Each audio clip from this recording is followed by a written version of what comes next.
अस्सलाम वालेकुम नाज़रीन, एक नई वीडियो में खुश आमदीद। अगर आप चाहते हैं कि आपको माश की दाल की ऐसी रेसिपी मिले जो कि आपको अपनी उंगलियां चाटने में मजबूर कर दे, तो आज की वीडियो में मैं आपके साथ शेयर करने वाली हूँ बहुत ही टेस्टी और बहुत ही मज़ेदार सी माश की दाल की रेसिपी। ट्राई कीजिएगा और अपना एक्सपीरियंस मेरे साथ जरूर शेयर करें। तो कैसे बनाएंगे इसको, आइए जानते हैं। इसको बनाने के लिए सबसे पहले मैंने एक दरमियाने साइज का प्याज ले लिया और इसको फाइन चॉप करने के बाद 1/4 कप, एक कप का फोर्थ पार्ट हम इसके अंदर जो है कुकिंग ऑयल ऐड कर देंगे। और प्याज के हमने इतनी देर तक बुनाई करनी है कि इसका कलर लाइट सा ब्राउन हो जाना चाहिए, लाइट गोल्डन सा इसका कलर कर लेंगे।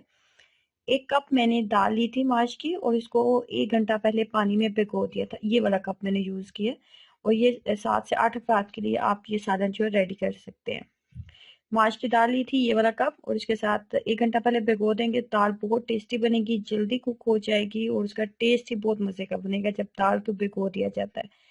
उसके बाद 2 अदद मैंने साइज के टमाटर जाएंगे, 3 से 4 सब्ज मिर्चें जाएंगी और इसके अलावा इसके अंदर हम चिकन भी ऐड करेंगे। साथ साथ मैं प्याज की भी बुनाई कर रही हूँ। प्याज ने अभी तक अपना कलर चेंज नहीं किया। आप हड्डी वाले चिकन का इस्तेमाल कर सकते हैं, लेकिन मेरे पास इस वक्त जो था बोनलेस चिकन मौजूद था जिसकी मिकदार थी 250 ग्राम। एक पाव के करीब मेरे पास बोनलेस चिकन था जिसके साथ मैं ये रेसिपी रेडी करने वाली हूँ।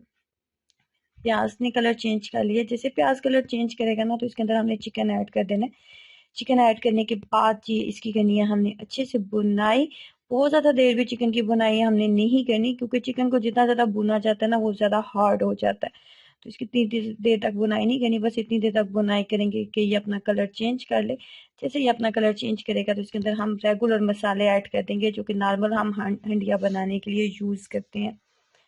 बहुत ज़्यादा मसाले इसके अंदर ऐड करने की ज़रूरत नहीं है। जितने कम मसालों के साथ आप कुकिंग करेंगे उतनी कुकिंग आपकी मज़ेदार बनती है, अच्छी बनती है।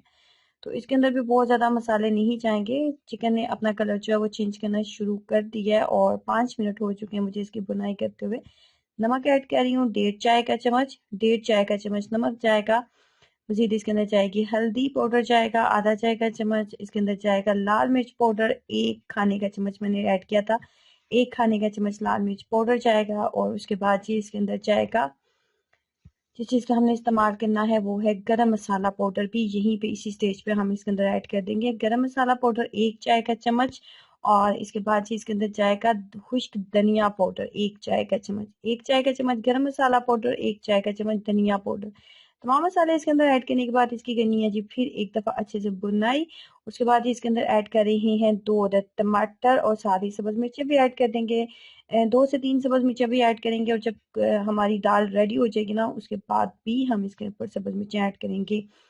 अब इसकी करनी है एक दफ़ा अच्छे से भुनाई। और यहाँ पे मैं डाल रही हूँ इसके अंदर दाल भी ऐड कर देंगे। इसी स्टेज के ऊपर पानी मैंने उतार दिया इसका और दाल भी यहीं पे ऐड कर देंगे। 50% दाल जो है वो भूनते हुए कुक हो जाती है, बाकी 50% जो है हम इसको ढक्कन के साथ कवर करके कुक कर लेंगे। दाल को 1 घंटा पहले अगर आपने भिगो के रखा हुआ है तो फिर आपकी दाल बहुत जल्दी कुक हो जाएगी।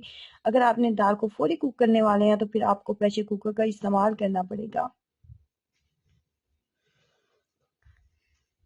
और अगर भूनते हुए आपको लगे कि दाल अभी थोड़ी हार्ड है तो आप इसके अंदर थोड़ा सा पानी ऐड कर सकते हैं। बहुत ज़्यादा पानी नहीं ऐड करने की ज़रूरत होती। एक तकरीबन आप ½ कप पानी जो है वो इसके अंदर ऐड कर दें। यहाँ पर फ्लेम को मैंने लो कर दिया था। ढक्कन के साथ अच्छे से कवर कर देंगे ताकि दाल जो है और टमाटर वगैरह सब्ज मिर्ची जो है वो तमाम चीज़ें अच्छे से कुक हो जाएं और दाल बहुत मज़ेदार बने।